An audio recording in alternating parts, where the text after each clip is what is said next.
अधिकारी एवढे निडर झाले आणि त्यांचे कर्मचारी जे आहेत अधिकाऱ्याच्या हाताखालचे हे सुद्धा एवढे निडर झाले की ज्याला आपण म्हणतो की लातो से भूत बातों से नहीं मानते, अशी परिस्थिती आज प्रत्येक डिपार्टमेंट झाली आहे. पण यामध्ये सर्वच अधिकारी असे नाही आहेत. त्यामध्ये काही अधिकारी थोडेसे समाजसेवे हा त्यांच्यात गुण असतोय. अमरावती जिल्ह्यात 3 असे नेते आहेत की ते समाजसेवा करताना त्यांचा अधिकारी वर्गावर किंवा समाजातील लोकांवर जो अत्याचार करतात त्यांच्यावर त्यांचा हात चोळतोय. त्यामध्ये प्रामुख्याने जो महाराष्ट्रात गाजतोय ते म्हणजे बच्चू कडू, आणि दुसरा म्हणजे ज्या बच्चू कडूला ज्यांनी पराभूत केलं ते आमदार प्रवीण तायडे, आणि तिसरा म्हणजे दर्यापूर क्षेत्रातील गोपाल पाटील अरबट. हे 3 मध्ये एक साम्य आहे. हे तीनही पाटील समाजाचे आहेत, सर्वसाधारण परिस्थितीचे आहेत आणि डोक्याने फार गरम आहेत, घुटलेले दिमाखाचे आहेत. त्यांच्या दिमाखाचे जर वरती गेले तर ते परिणामाची चिंता करत नाहीत. मग ते समोर कुठलाही व्यक्ती असो त्यावर त्यांचा हात चालतोच. पण यामधून मग प्रश्न सोडवले जातात का? प्रश्न काही प्रमाणात सोडवले जातात, पण जे अधिकारी म्हणजे दर्यापूर तालुक्यातले माननीय आमदार लवटे साहेब आमदार असल्यावर सुद्धा ते नायब तहसीलदाराला निवेदन देतात, आणि कोणासोबत? युवा सेनेच्या जिल्हा प्रमुखासोबत, नेतृत्व दोघांचं. म्हणजे आमदाराला जर अशा प्रकारचं नायब तहसीलदाराला निवेदन द्यावं लागत असेल आणि ही आमदारात परिस्थिती येत असेल, विरोधात असल्यावर आक्रमकता तिथं त्यांचा गायब झालेला असेल आणि निवेदन देताना फक्त पेपरबाजी हे नेते करत असतील, तर कधी कधी मनाला प्रश्न येतच, सर्वसामान्य माणसांना न्याय अशा आमदार यांच्याकडून मिळेल का? मग त्यासाठी करावं काय लागते? तर बच्चू कडू 4 वेळा अपक्ष येऊन सध्या ते पराभूत झाले, पण हा माणूस अजूनपर्यंतही रुखला नाही. आज त्यांचं 8 तारखेचं जे गुरुकुंज मोझरी इथे आंदोलन आहे त्यांचं लाईव्ह तुम्ही ऐका. हृदयाला ठेस पोहोचणारं, हृदयाचा ठाव घेणारं त्यांचं ते वक्तव्य, जनमानसात जोश कसा येईल. भाषणाच्या बाबतीत एक बच्चू कडू यांना देण आहे की जे ते प्रश्न उठून धरतात ते राज ठाकरे सारखे मधात सोडत नाहीत. आज पुऱ्या महाराष्ट्रात पराभूत झालेला एकमेव आमदार बच्चू कडू आहे की आज तो पूर्ण मीडियावर त्याची छाप आहे. असा कोणता दिवस नाही की बच्चू कडू हा मीडियावर नाही म्हणून. प्रश्न ज्वलंत आहेत त्यांचे, शेतकऱ्यांसाठी, त्यानंतर अंध अपंग लोकांसाठी, म्हणजे जनसामान्यांचे जे प्रश्न आहेत, जे सत्ताधारी त्यांना टोलाटोली करतात, अशा प्रश्नांना ते वाचा फोडण्याची एक त्यांचं आंदोलन ते करतात. नाहीतर आज सत्तेत असलेला माणूस प्रवीण तायडे त्यांनी पाक किती उग्र भाषा वापरली, सोबत दोर सुद्धा दाखवला. त्यांनी सत्तेत असल्यावर सुद्धा ते माणसाचे कामं करतात. त्यांनी रोजगार मेळावा घेतला, त्यांनी सर्व डिपार्टमेंटचे लोक एका जागी बोलवून त्या कार्यक्रमाचा फालनिवाडा केला. बाप दाखव श्राद्ध कर, म्हणजे जे कामाला 3-3 वर्ष लागत होते ते काम प्रवीण तायडेंनी क्षणात सोडलं. आता लोकांच्या प्रतिक्रिया त्या व्हिडिओ येत होत्या की बा हे काम बच्चू कडूंनी सुद्धा केलं, म्हणजे ज्याप्रमाणे ते गावागावात जाऊन रावट्या करत होते. पण बच्चू कडूंनी केली म्हणून त्यांनी करू नये अशाचा जो भाग होते का? नाही, ते करून राहिले ना, जनमानसाचं काम होत आहे ना.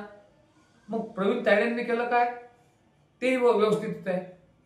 तसेच गोपाल पाटील अरबट एवढ्यातलंच त्यांचं जे घरकुलाच्या बाबतीत त्यांनी आक्रमकपणे जे पैसे घेणारे होते त्यांच्यावर जे आक्रमक धोरण स्वीकारलं, त्यामुळे लोकांचे पैसे लवकर मिळाले. आज ज्वलंत प्रश्न आहे की जवळजवळ शेतकऱ्याच्या विहिरा MRGS मधून 1 वर्षाच्या वर्त झाले, त्यांचे अजूनपर्यंत पैसे निघाले नाहीत. म्हणजे त्या शेतकऱ्यांनी ज्या विहिरीतला व्याजानं पैसे काढले, आज त्यांना किती फोपावलं, 1 टप्पा भेटला. म्हणजे किती निर्धास्त सरकार आहे. ते बोलते पण लाज शरम सोडल्यासारखं त्यावर ते प्रत्युत्तर देतात की आम्ही कबूल केलं पण परिस्थिती नाही. मग कबूल करता कशाला?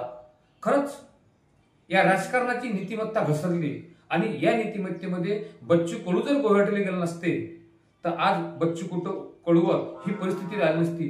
पण तो माणूस पराभूत झाल्यावर सुद्धा त्याचा लढाऊ वृत्तीचा बाणा अजूनपर्यंत चूप बसला नाही.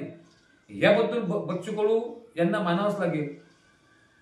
आज बच्चू कडू स्वतःसाठी आंदोलन करतात का? अपंगांचं मंत्रालय हे बच्चू कडूमुळे मिळालं याची एक नोंद राहील. शेतकरी शेतमजुराचे प्रश्न त्यांनी आतापासून म्हणजे पराभूत झाल्यापासून उपस्थित केले का? त्यांचा हा मूळ मुद्दाच होता. झेंड्याच्या नावाखाली किंवा जातीच्या नावाखाली लोक हे पेटतात. पण बच्चू कडू तेच म्हणतोय की माझा कोणता झेंडा नाही, माझा झेंडा आहे शेतकऱ्याचा, ज्यामध्ये सर्व जातीचे लोक आहेत. पण लोक पेटून उठतील का हा त्यांना प्रश्न आहे. आणि बीजेपी हे एवढं तरबेज झालं असे आंदोलन मोडण्यासाठी की त्यांचं खूपच त्यामध्ये डोकं चालतंय. पण विचार होतोय बच्चू कडूंनी जे आंदोलन स्वीकारलं, जसं अण्णा हजारे आज झोपलेले आहेत, रामदेव बाबा झोपलेले आहेत, आंदोलन करणारा महाराष्ट्रात फक्त एकच दिसून आला, तो म्हणजे बच्चू कडू. मग यांचं आंदोलन दाबल्या जाईल का? त्यांचं 14 पर्यंत आंदोलन हे महात्मा गांधी अहिंसा पद्धतीने आहे, पण त्यानंतर 14ला ते भगतसिंगाची भूमिका घेणार. 360-300च्या वर त्यांच्यावर केसेस आहेत. गोपाळ अरगोडवर केसेस आहेत. प्रवीण तायडे यांनी सुद्धा केसेस अगोदर भोगलेले आहेत. मग यावेळेस बच्चू कडूला साथ मिळेल का? पण आज लोक शेतकरी सुद्धा निर्धासलेले आहेत. कारण तुम्ही करा व त्याचं फळ आम्हाला आयतं भेटलं पाहिजे, ही भूमिका आज शेतकऱ्याची, अपंगाची, अंधांची झालेली आहे.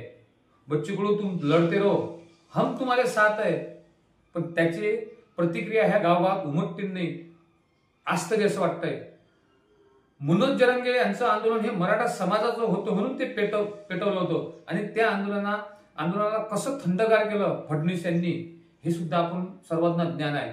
तसंच बच्चू कडू यांच्या आंदोलनाचं होईल का? बच्चू कडूसाठी ही फार अग्निदिव्याची परीक्षा आहे. कारण ते 4 वेळा आमदार होते म्हणून त्यांचे कार्यकर्ते त्यांच्यासोबत चिटकून होते. पण असे मोजके नेत्यासोबत एकनिष्ठ राहणारे नांदगावकर सारखे फार क्वचित लोक आहेत. आज दर्यापुरातली परिस्थिती पाहता बच्चू कडू पडल्याबरोबर त्यांना सोडून जाणारे कित्येक लोक दर्यापुरात सुद्धा आहेत, अमरावती जिल्ह्यात सुद्धा आहेत. हे परीक्षा पास करणं बच्चू भाऊसाठी फार कठीण गोष्ट आहे. म्हणून ते येणाऱ्या कार्यकर्त्याला हे पहिली वेळ आहे का त्यांना हे तिथं म्हणावं लागलं की तुम्ही सोबत आले तर तुम्हाला सोबत घेऊन चांगलंच होईल, पण तुम्ही जर सोबत नसले तर बच्चू कडू हा भगतसिंग स्टाईल एकटा आंदोलन करेल.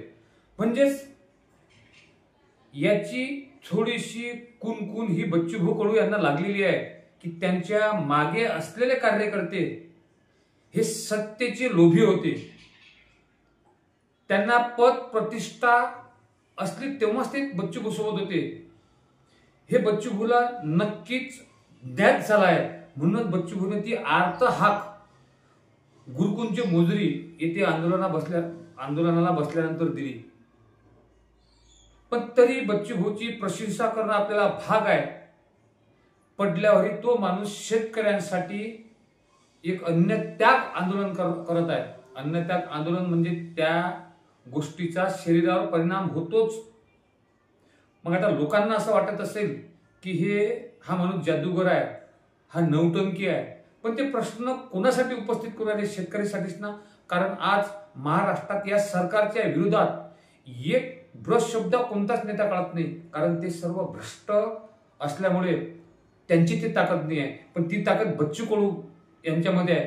पण नक्कीच हे आंदोलन फेल कसं होईल याकरता या अमरावती जिल्ह्यातून फेलसाठी रसद तर कोल्ह्यात जाईल, पण फडणवीस सुद्धा यांचं सुद्धा यांच्यावर हेच लक्ष असेल की आंदोलनाची धार कशी कमी होईल, कारण फडणवीस यामध्ये तरबेज आहेत.